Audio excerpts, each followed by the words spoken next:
bahasa Arab. Allahu Akbar. Semua orang tahu Allah Maha Besar. Allahu Akbar kabira walhamdulillahi katsira wa subhanallahi bukratan wa asila. Allahu Akbar kabira, Allah Maha Besar. Walhamdulillahi katsira, segala puji milik Allah. Wa subhanallahi bukratan wa asila, Maha suci Allah pagi dan petang. Wajjahtu wajhiya, aku hadapkan wajahku lilladzi fataras samawati, kepada Dia yang menciptakan langit dan bumi. Hanifan, aku condong kepada kebenaran. Musliman, aku berserah diri hanya kepada Allah. Wa ma ana minal musyrikin, aku tidak musyrik. Inna salati, salatku, wa nusuki, ibadahku, wa mahyaya, hidupku, wa mamati, matiku, lillahi rabbil alamin. Saya kira itu maksud saya, tahu arti itu bukan detail seperti sari tilawah saat musabaqah tilawatil Quran. Yang penting kita tahu secara global aja, tidak diterjemahkan per kata gitu, enggak. Alhamdulillah rabbil alamin, segala puji bagi Allah. Ar-Rahmanir Rahim, Maha Pengasih Penyayang. Malik Yaumiddin, yang menguasai hari akhirat. Iyyaka na'budu wa iyyaka nasta'in, kepada Engkau kami menyembah, kepada Engkau minta tolong. Ihdinas siratal mustaqim, tunjukkan kami jalan yang lurus. Siratal ladzina an'amta 'alaihim ghairil maghdubi 'alaihim waladdallin, bukan jalan yang Engkau murkai, bukan pula jalan orang yang sesat. Amin. Amin artinya kabulkanlah ya Allah. Habis itu ayat qul huwallahu ahad, Allah Maha Esa. Allahus samad, Allah tempat meminta. Lam yalid, tidak beranak. Walam yulad, tidak diperanak. Jadi sebenarnya ada beberapa kosakata yang kita tidak tahu, tidak masalah. Yang penting tahu secara global saja. Andai dia baru masuk Islam, mu'allaf, secara global pun dia tidak tahu, maka sesungguhnya salatnya diterima Allah Subhanahu wa ta'ala. Karena tidak disyaratkan mesti tahu secara mendetail. Baru masuk Islam, maka yang wajib hanya baca Al-Fatihah, karena Al-Fatihah rukun salat. Al-Fatihah pun belum hafal, maka bacalah ayat sepanjang Al-Fatihah. Sedang Al-Fatihah aja nggak hafal, apalagi yang lain Pak Ustaz. Maka ulangi satu ayat dari Al-Fatihah sebanyak Al-Fatihah, 7 ayat. Bismillahirrahmanirrahim, Bismillahirrahmanirrahim, Bismillahirrahmanirrahim, Bismillahirrahmanirrahim, Bismillahirrahmanirrahim, Bismillahirrahmanirrahim. Ruku, Allahu Akbar. Subhana rabbiyal azimi wa bihamdih. Tidak hafal, tidak usah baca. Ruku saja tanpa membaca. Tapi ada tumakninah. Tumakninah berhenti sejenak, seagak-agak selama satu tasbih. Subhana rabbiyal azimi wa bihamdih. Sami Allahu liman hamidah. Belum juga hafal, seagak-agak satu kali tasbih. Subhana rabbiyal azimi wa bihamdih. Kalau dia hafal, Rabbana lakal hamdu mil'us samawati wa mil'ul ardi wa mil'u ma syi'ta min syai'in ba'd. Allahu akbar. Subhana rabbiyal azim, subhana rabbiyal a'la wa bihamdih. Allahu akbar. 8 permintaan. Rabbi firli warhamni wajburni warfa'ni warzuqni wahdini wa'afini wa'fu anni. Allahu akbar. Kemudian tasyahud, at-tahiyatul, segala penghormatan, mubarakatul, segala keberkahan, salawatul, segala doa-doa, thayyibatul, segala yang baik-baik, lillah, milik Allah. Assalamu alayka ayuhan nabi wa rahmatullahi wabarakatuh, salam untuk Nabi. Wassalamu alayna wa ala ibadillahi salihin, salam untuk kita semua orang-orang saleh. Asyhadu an la ilaha illallah, asyhadu anna Muhammadar Rasulullah. Allahumma salli ala sayyidina Muhammad wa ala ali sayyidina Muhammad kama sallaita ala sayyidina Ibrahim wa ala ali sayyidina Ibrahim. Allahumma barik ala sayyidina Muhammad wa ala ali sayyidina Muhammad kama barakta ala sayyidina Ibrahim wa ala ali sayyidina Ibrahim fil alamin innaka Hamidum Majid. Titik. Kalau sanggup baca terus, tambah lagi. Allahumma firli ma qaddamtu wa ma akhartu wa ma asrartu wa ma a'lantu wa ma asraftu wa ma anta alamu bihi minni, antal muqaddimu wa antal muakhiru, la ilaha illa anta subhanaka inni kuntu minaz zalimin. Tidak dihafal per kata, tahu secara global. Yang masih bisa membaca masih sempat baca, tapi rata-rata kita secara umum, secara global kita faham bacaan salat itu insyaallah 75% kita paham. Apalagi yang ayatnya kulhu, qul bil falaq, qul bin nas sama kuliah, hafal insyaallah.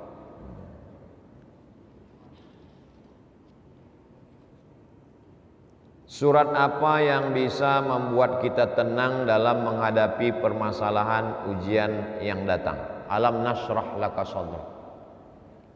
Banyak-banyak baca alam nashrah laka sadrak. Apakah belum kulapangkan dadamu? Alam nashrah laka sadrak. Wa rafa'na laka dzikrak. Alladzi anqadha dhahrak wa rafa'na laka dzikrak. Fa inna ma'al usri yusra. 2 kali diulang. Sesungguhnya dalam kesulitan ada kemudahan. Inna ma'al usri yusra. Fa idza faraghta fansab wa ila rabbika farghab. Banyak-banyak baca. Wasta'inu bis sabri was shalah. Tahan mulut, tahan lidah, tahan pikiran. Karena ketika kita sedang tertimpa musibah itu berkata-kata dalam hati dan pikiran, kenapa mesti aku? Kenapa anakku? Kenapa suamiku? Kenapa istriku? Kenapa ayahku? Kenapa ibuku? Tahan itu semua dengan zikir. Zikirnya terserah. Salawat juga zikir, Allahumma sholli ala sayyidina Muhammad wa ala ali sayyidina Muhammad. Tasbih juga zikir, subhanallah wa bihamdihi subhanallahil azim. La ilaha illallah juga zikir, afdhalu dzikri fa'lam annahu la ilaha illallah. Baca Quran juga zikir. Alam nashrah laka sadrak wa wada'na 'anka wizrak. Alam nashrah laka sadrak, apakah belum kami lapangkan dada hatimu? Wa wada'na 'anka wizrak, kami angkat beban. Alladzi anqadha dhahrak, yang membebani pundak. Wa rafa'na laka dzikrak, kami angkat namamu. Fa inna ma'al usri yusra. Inna ma'al usri yusra. Fa idza faragta fansab wa ila rabbika farghab. Yang paling bagus lagi, ambil air wudu, salat sunat. Allahu akbar. Allahu akbar kabira. Yang kuterima ini kecil, engkau lebih besar ya Allah. Wa subhanallah walhamdulillahi katsira. Aku tak layak dipuja-puji, engkau yang dipuji. Wa subhanallahi bukratan wa asila. Aku kotor, yang suci itu engkau ya Allah. Wajjahtu wajhiya, aku hadapkan wajahku bukan kepada atasanku, bukan kepada notaris, bukan kepada pejabat pembuat pencatat akta tanah, tapi kuhadapkan kepada engkau. Alladzi fataras samawati wal arda hanifan musliman wa ma ana minal musyrikin. Kuserahkan semua hidupku pada engkau. Inna salati wa nusuki wa mahyaya wa mamati lillahi rabbil alamin la syarika lahu wa bidzalika umirtu wa ana minal muslimin. Habis itu baca Al-Fatihah, habis itu baca alam nashrah laka sadrak wa wada'na 'anka wizrak alladzi anqadha dhahrak wa rafa'na laka dzikrak fa inna ma'al usri yusra. Inna ma'al usri yusra.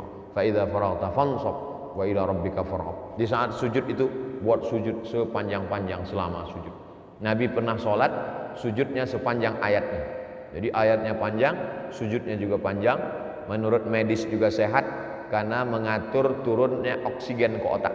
Otak kita ini tinggi di atas, jantung di bawah. Jadi ketika orang kolesterol darahnya beku karena banyak darah dan banyak gula menggumpal dengan lemak di darah, kurang oksigen naik ke atas. Itu juga bisa membuat sesak dan lain sebagainya, stroke ringan. Maka ketika kalau dia sujud lama, maka terbantu dengan turun. Secara medis juga sehat, secara psikologis juga sehat. Jadi dua-duanya terjadi dalam sholat.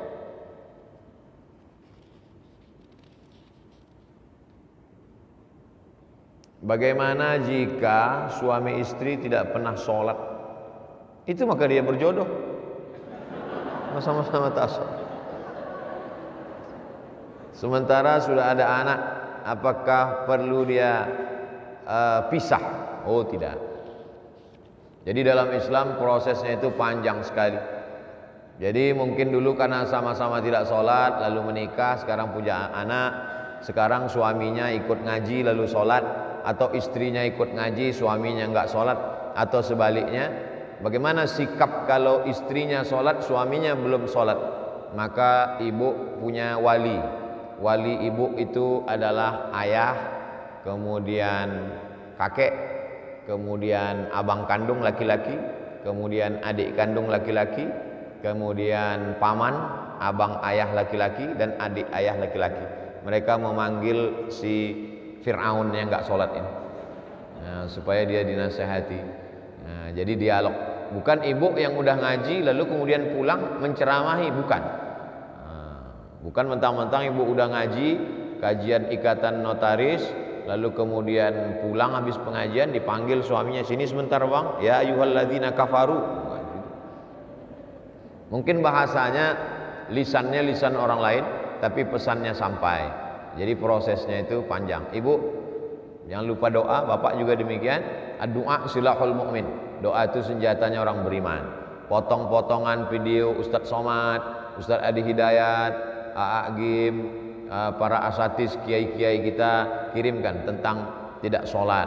Man tarakas sholata muta'ammidan, siapa yang meninggalkan sholat secara sengaja, faqad kafara jihara, maka kafirlah dia secara nyata.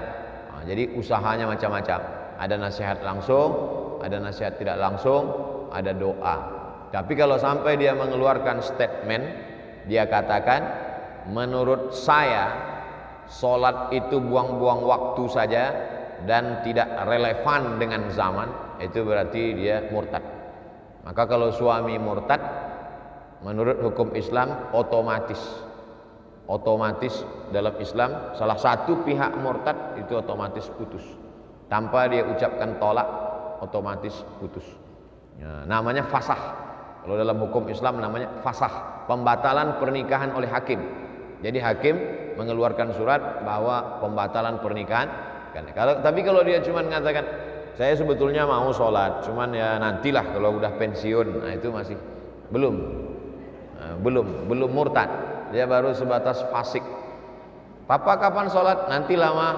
Kalau ngurus surat-surat tanah nih udah selesai, lalu kita udah mau masuk lubang tanah kata dia.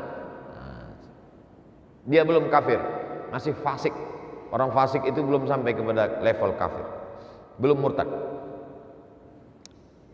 Bagaimana hukumnya jika ada penjual dan pembeli menyampaikan nilai transaksi bukan sesungguhnya? Kita sebagai notaris yang mencatatkan ikut terbawa. Ini namanya sabar level 3. Kalau tidak ada job, tak ada orang yang jual tanah bulan itu sabar level 1. Sabar paling rendah itu. Sabar karena tak ada duit, sabar karena sabar. Lalu kemudian dapat uang banyak, lalu uangnya itu diserahkan ke panti jompo, anak yatim, fakir miskin. Itu sabar level 2. Sabar yang paling tinggi adalah ada kesempatan untuk curang, tapi kemudian dia katakan, maaf pak, saya tidak bisa. Nah, itu sabar level 3, sabar paling tinggi. Dan ini bukan pilihan. Jadi jangan nanti, kalau gitu saya sabar level 1 aja lah Pak Ustaz. Nggak bisa. Yang pilihan itu PPKM. Kalau ini nggak bisa pilih. Harus betul-betul kita berusaha. Mudah-mudahan kita bisa selamat dari yang haram-haram ini insyaallah. Makanya di antara doa yang diajarkan Nabi, Allahumma aghnina bihalalika an haramik. Cukupkan kami dengan yang halal sehingga kami tidak mencari-cari yang haram. Yang mau dicari ini sebenarnya apa? Rumah kita ada, kendaraan kita ada. Yang mau kita cari itu sebenarnya rumah untuk anak kita dan kendaraan untuk anak kita, sekolah anak kita, yang sebetulnya rezeki mereka sudah dijamin Allah sebelum ruhnya ditiupkan ke istri kita. Jadi betapa jahilnya kita bingung mencarikan rumah dia, rezeki dia, padahal sudah dijamin Allah sebelum ruh ditiupkan ke istri kita, dan kita jaminkan dia dengan rezeki yang haram. Na'udzubillah. Kulu, makanlah min thayyibat, yang halal-halal. Wa anfiqu, bersedekahlah min thayyibat, yang halal-halal. Adapun yang haram-haram hanya akan menutup pintu hati, hanya akan membuat otak keras tak menerima kebaikan, hanya membuat kita semakin jauh dari Allah Subhanahu wa taala. Mudah-mudahan Allah jaga kita dari yang haram ini. Karena sabarnya juga tingkat tinggi. Dan biasanya orang yang semakin ngaji, jadi kalau ngajinya sekedar judul pengajian kita adalah sabar, itu biasanya ujiannya datang sabar level 1. Tapi kalau sudah setinggi ini biasanya langsung cash and carry, ini ujiannya datang. Ini dalam 2-3 hari ini ibu bapak siap-siap aja, yang seperti pertanyaannya akan muncul. Pak Ustadz, masih jadi perdebatan di antara kami sebagai notaris perihal apakah kami dalam menjalankan jabatan selaku notaris yang membuat perjanjian-perjanjian kredit dengan bank umum termasuk sebagai pihak yang melanggar syariat Islam perihal riba. La'anallahu akilar riba, Allah melaknat orang yang makan riba. wa mukilahu, orang yang dikasih makan riba, wa syahidaihi, orang yang jadi saksi, dua orang, wa katibahu, dan penulisnya. Orang-orang yang selesai dari pendidikan hukum mendapat lisensi dari negara dalam hal pencatatan, penyaksian, dokumen. Jadi hadis ini khusus untuk hadis notaris nampaknya. Akilahu, yang memakannya, ya saya tak ada makan Pak Ustaz. Wa mukilahu, dikasih makan, atau makna lain mukilahu, mewakilkan transaksi. Wa katibahu, pencatatnya. Wa syahidaihi, dua orang yang jadi saksinya. Jadi ujian hidup ini macam-macam. Ujian orang rakyat jelata, ujiannya susah, nggak makan. Ujian orang yang berpendidikan, pendidikan hukum, lulus, dapat lisensi dari negara, justru ujiannya justru memilah-milih makanan antara yang halal dan yang haram. Jadi semakin tinggi pohon kayu, ujiannya juga tinggi. Pilihan kita ini dua, menjadi rumput diinjak-injak atau menjadi pohon yang tinggi, anginnya kencang. Nah, jadi terkait dengan riba ini memang tak ada ampun. Ustadz sendiri kemarin kami tonton di TV ceramah di bank konvensional. Dari awal pulang dulu kuliah tahun 2008 pulang sampai 2009 sampai 2021. Kalau saya ceramah di bank konvensional, airnya tak saya minum karena airnya riba. Minum Pak Ustadz? Enggak. Kalau dikasih kue kotak, kuenya saya bawa pulang. Sampai di lampu merah saya kasih ke tukang jual koran. Kalau dikasih duit Pak Ustadz, saya lihat. Kalau kecil kalau kecil tak saya ambil. Dikasih duit dari mulai kecil sampai besar sampai banyak, duitnya itu saya serahkan ke panti asuhan, ke anak yatim, ke masjid sampai sekarang. Ya, jadi kalau saya diundang ke bank konvensional, saya tetap datang. Dan judulnya saya kasih hukum makan riba haram. Makanya sampai sekarang berkurang undangan. Bank-bank konvensional kalau ngundang tetap saya datang. Nggak pernah saya bilang haram, saya nggak datang. Nggak. Kalau kita bilang haram nggak datang, gimana kita mau menjelaskan? Nah, saya tetap datang, saya ceramah. Ya itu. Nah, jangan nanti dikatakan apa tuh Ustaz Somad ceramah di tempat kami dia bilang haram, pas diundang dia mau ceramah. Memang betul, karena niat saya mau menjelaskan itu. Alhamdulillah sampai sekarang udah berkurang, paling setahun 2 kali. Kalau dulu tiap bulan. Nah, udah menjelaskan itu. Nah, ini jadi kita jaga jangan sampai kena riba. Tapi kalau bank syariah tak masalah. Bank syariah itu halal. Karena akadnya mudharabah bagi hasil, murabahah, akadnya kafalah. Jadi pokoknya Bapak Ibu tidak usah tanya-tanya ini gimana proses, asal kata dia bank syariah udah. Gak usah perlu tahu detailnya, gak usah. Yang penting asal bank syariah, ada di situ Dewan Syariah, Dewan Pengawas Syariah, ada fatwa dari DSN, Dewan Syariah Nasional, udah. Adapun masalah hukum jelimetnya ribet itu, susah itu berat, biar aku aja. Wallahu a'lam.